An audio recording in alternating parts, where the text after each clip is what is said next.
Vamos a empezar. Bueno.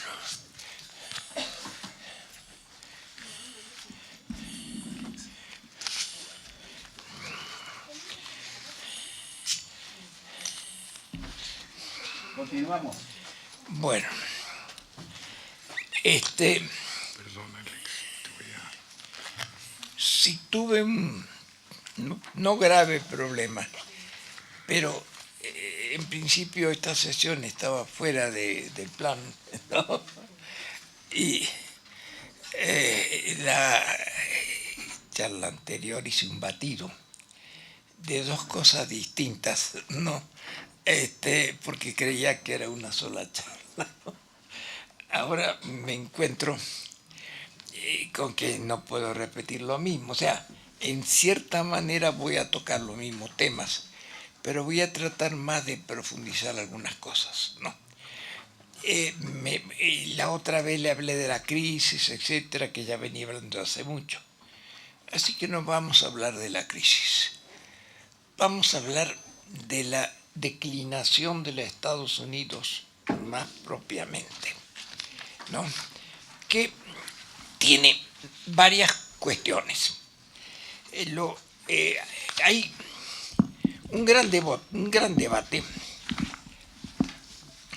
sobre si la declinación de Estados Unidos es un hecho puramente coyuntural o es un hecho histórico. O sea, histórico en el sentido de que no puede resolverse en el corto plazo. Obviamente se resolverá de alguna manera, pero como la política. En la política, como decía Keynes, en el largo plazo todos estamos muertos, ¿no? O sea, es cierto que son fundamentales los procesos a largo plazo, pero no se expresan de inmediato, ¿no? En una época en la cual el mundo ha entrado en una nueva Guerra Fría. Guerra Fría que tiene la característica, sobre todo, de ser, en primer lugar, una ciberguerra, con actos aislados de lo que se solían llamar, digamos, guerras limitadas, y junto con operaciones guerrilleras y de sabotaje, y que es una guerra entre tres. Es una guerra que en principio se ha venido apresurando cada vez más según la caracterización que hacemos, entre dos tipos de capitalismo. O de capitalismo,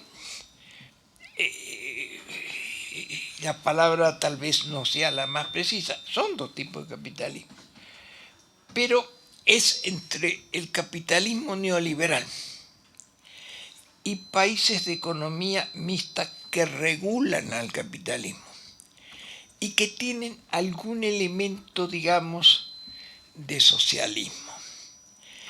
¿En qué sentido? En el sentido de que se ha hablado mucho de socialismo y escrito muchísimo, pero nunca ha habido socialismo en los términos teóricos de más, ¿no? Se han dado aproximaciones donde, por empezar, en Marx hay dos tipos diferentes de la definición de socialismo. En el Manifiesto Comunista, donde Marx plantea el programa que deben tener los comunistas, más plantea que era la estatización de los medios de producción. El Estado se hace cargo de los medios de producción. Esa es la idea predominante, pero que el propio Marx suaviza, modifica mucho en el sentido de que le empieza a dar importancia al empoderamiento de los trabajadores, del pueblo. O sea, no es simplemente que el Estado se hace cargo de los medios de producción. Diríamos, para ponerlo en términos modernos, la burocracia del Estado controla desde arriba todos los medios de producción. Eso es lo que fue, lo que fue la Unión Soviética, lo que fue China, hasta al principio, y también algunas experiencias, la más clara hoy día es la de Corea, hasta hace poco Cuba, ¿no? En que el Estado se hace cargo de todos los medios de producción. Y el capitalismo a su vez cambió características y pasó de un capitalismo relativamente regulado a partir sobre todo de la experiencia del New Deal, de la teoría keynesiana y de lo que fue después de la Segunda Guerra Mundial el estado del bienestar. Se trataba de un capitalismo, pero que no tenía todas las características del capitalismo. ¿Por qué? Porque en el fondo la principal diferencia es el mando, quien comanda el proceso de reproducción social de capital. ¿Lo comanda el mercado o lo comanda el Estado? Y si lo comanda el Estado, no puede hacerlo sino a través de una economía mixta. O sea, si tenemos hoy día las condiciones del mercado mundial, un país en la gran discusión de fondo que hay entre los economistas, es entre los que opinan que el Estado es una carga que se debe dejar al mercado que proceda libremente, y los que opinan que eso es un desastre, que eso lleva a las consecuencias terribles del capitalismo de hoy. Esto está sintetizado por el último trabajo que le conozco de Hobsbawm. Habrá escrito más cosas, pero es el último que leí y es el Hobsbawm tardío. No, el que dice, saca dos conclusiones tajantes.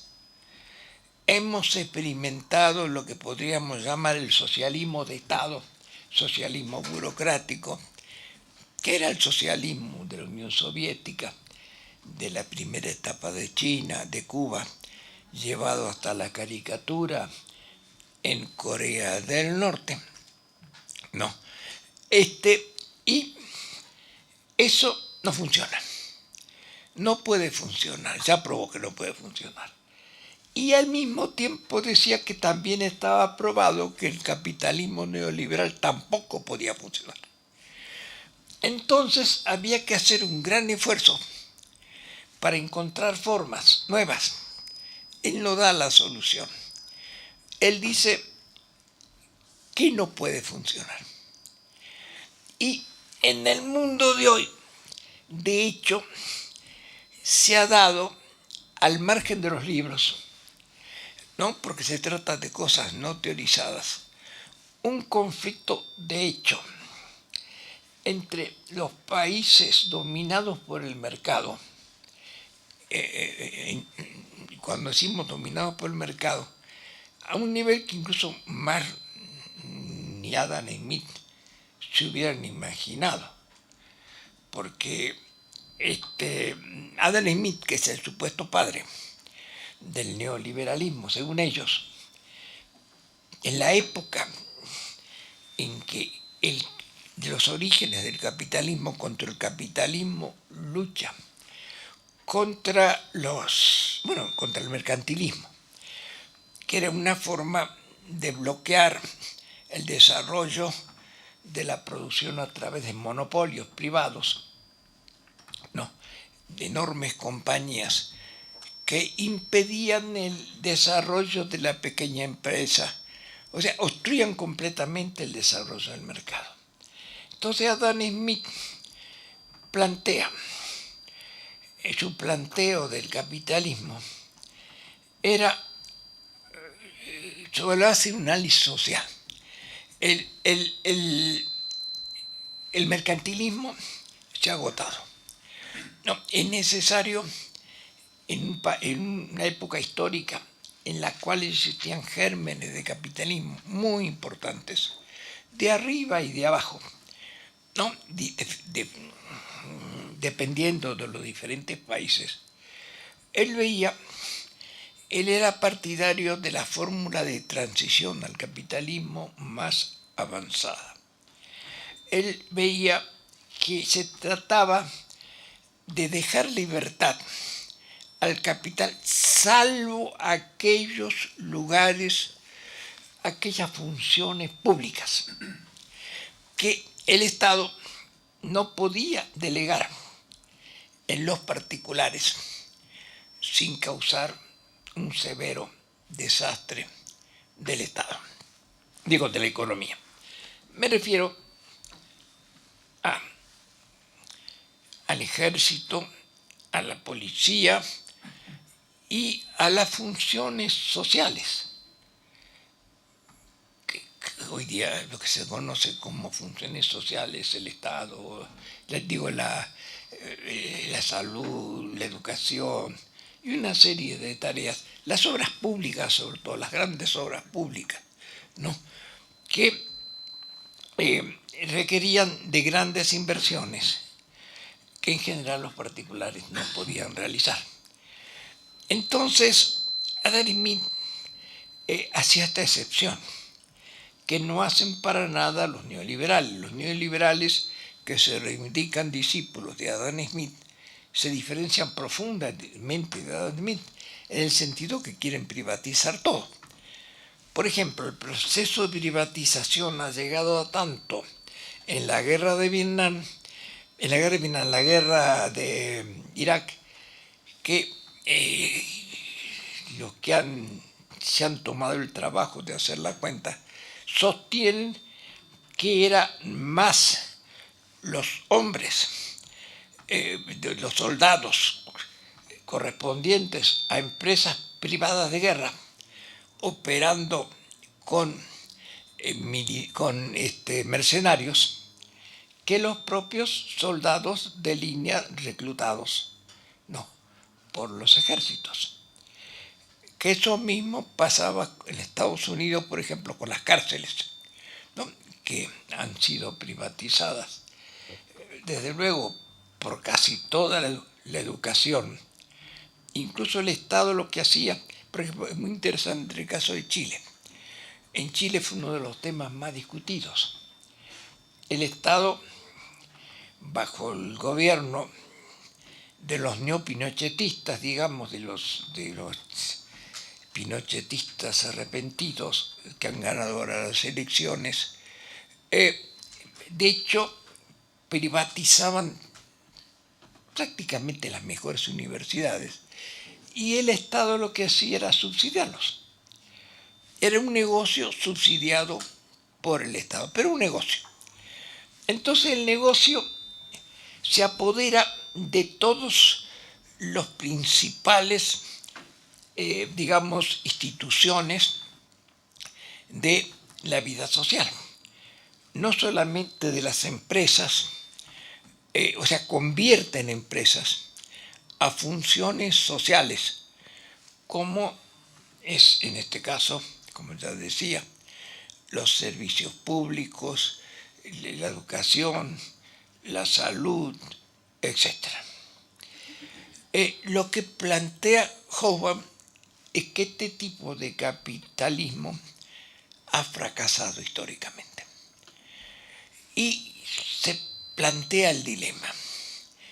Las dos formas extremas de hacer funcionar la economía funcionando por la estatización y la economía funcionando por el mercado, han fracasado. Y entonces, sobre esta base, sin una teorización previa, se desarrollan una serie de experimentos nuevos que tienden a combinar el Estado y el mercado, pero la cual el Estado mantiene una serie de funciones centrales como es el control. Un poco parecido a Adam Smith, nada más que en otra época. Los servicios sociales son mucho más importantes que en la época de Adam Smith. Y además existe otro problema que es el de la regulación pública. Entonces el Estado se encarga de las grandes funciones del Estado que tienen que ver con lo social. Se encarga también de las grandes inversiones, que es muy reacio el capital privado a hacerlas, ¿no? Y regula, y regula al capital en una lucha muy dura, ¿no? Como lo demuestran las experiencias de Argentina, de Brasil, ¿no? En la cual, sobre todo los sectores más importantes del gran capital, ligados a las empresas transnacionales e incluso capitales nacionales, y también sectores de las clases medias acomodadas, se niegan a este control, esta regulación pública.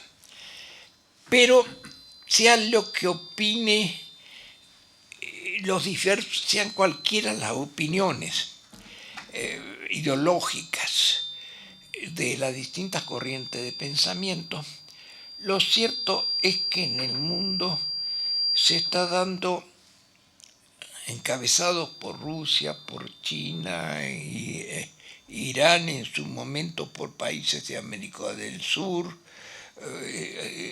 algún papel de Sudáfrica, etc., ¿no? Una lucha muy dura que se ha dado a nivel del mundo en su conjunto, que al coincidir con el ascenso de China y la recuperación de Rusia, a partir del año 2000, Rusia había caído en una situación catastrófica, hizo una experiencia neoliberal horrenda, ¿no? Se da un proceso cuyas tendencias generales es el desarrollo de lo que nosotros llamamos países de economía mixta, social productivista, para completar más la idea que sin abandonar la inserción en el mercado mundial, o sea, el aprovechamiento de las fuerzas o factores exógenos de desarrollo económico, le dan una importancia particular a las fuerzas endógenas, internas, ¿no? Entonces, ese capitalismo que yo lo definiría por esos 6 rasgos, ¿no es cierto? ¿No? O sea, en realidad es 5. Un capitalismo mixto por sus formas, pero que tiene la característica de una combinación de capital público y privado, conforme los países en distinta dimensión, pero en la que el Estado controla los principales medios de producción y circulación. Controla, por ejemplo, las grandes industrias pesadas, la infraestructura sobre todo, controla el sistema financiero, ¿no es cierto? Y regula al capital financiero y en general al mercado. Tiene una política reguladora. Lo llamamos social productivista. En realidad, para hacer más clara explicación, tendría que llamarse al revés, pero queda muy feo. Productivista social no me gustó. ¿no? Se refiere a este hecho. Son estados que, a diferencia de los neoliberales, se plantean el desarrollo de valores de uso. O sea, la industrialización, distintas tareas, podemos mencionar muchas, ¿no? La educación, ¿no? El desarrollo tecnológico, el cuidado del medio ambiente, la salud pública, etc. ¿No? Pero tiende el Estado a controlar y a dejar y a regular el Estado, el capital. El capital tiene libertad para operar, pero dentro de una regulación dada. ¿No? ¿Y por qué eso tiene que ser social? Tiene que ser social a la fuerza, porque dadas las relaciones de fuerza existentes entre el gran capital y el Estado, un Estado, digamos, intervencionista, pero que no ahogue al desarrollo económico, solamente puede estar en el poder si cuenta con el apoyo social de la mayoría de la población. Y por esa razón está obligado, porque si no caería fácilmente, a buscarse una base social. O sea, hacer inversiones sociales, a tener una base social. El impulso a la producción fuera del control del Estado, del mercado, la experiencia histórica ha demostrado que solamente lo pueden hacer estados que buscan apoyo abajo. O sea, que buscan apoyo, ¿no es cierto?, en las fuerzas, en el mundo del trabajo, ¿no es cierto?, en lo que es el pueblo, las cooperativas, la pequeña empresa, los campesinos, depende un poco de los países. Lo que importa no es qué fuerza, desde luego la clase obrera, pero como yo explico en otro capítulo que me gustaría en otro momento hablar sobre él, las clases han cambiado completamente de la conformación que tenían en la época de Marx. La clase obrera es otra, está atomizada en muchos sectores, no está sindicalizada, no, y todas las fuerzas. Hay contradicciones entre los grandes grupos de capitales y la pequeña empresa, ¿no?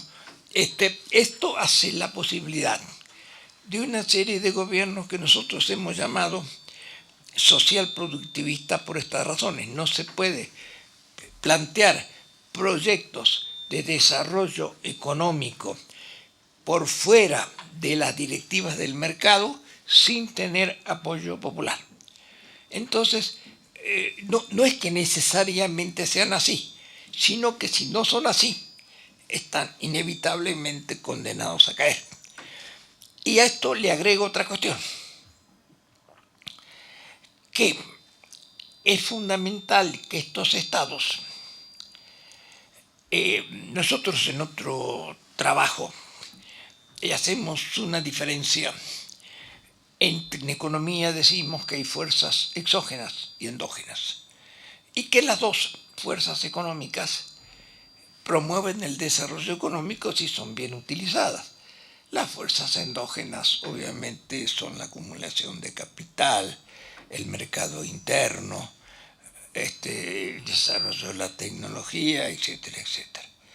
Y las exógenas son el mercado mundial, la competitividad internacional, el financiamiento internacional, la inversión extranjera, etc.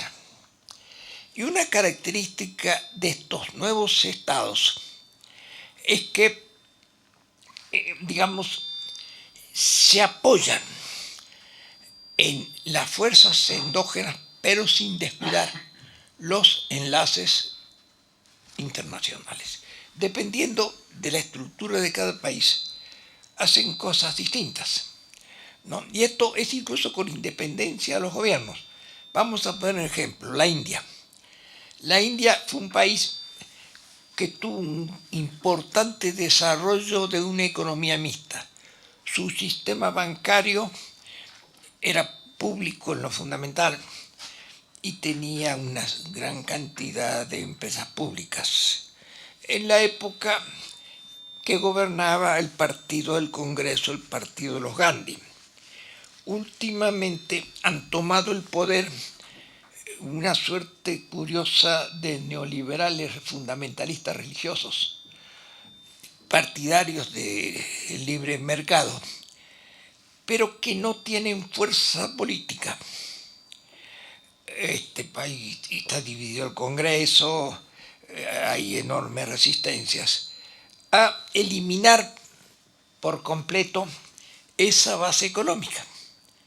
Y la lógica de las cosas hacen que la India tenga, a pesar que voluntariamente su gobierno preferiría aliarse a Estados Unidos, a Israel, y han dado pasos en ese sentido, se encuentran con que, por ejemplo, la India, entre las grandes aportaciones que ha hecho al mundo, han sido los medicamentos genéricos, que es algo que le debemos a Indira Gandhi, ¿no? Que es hoy día un logro enorme para la humanidad y es un punto de combate contra la propiedad intelectual, digamos, de las grandes empresas farmacéuticas y de toda la mafia de los hospitales, de todo lo que es el mundo que hoy domina, ¿no?,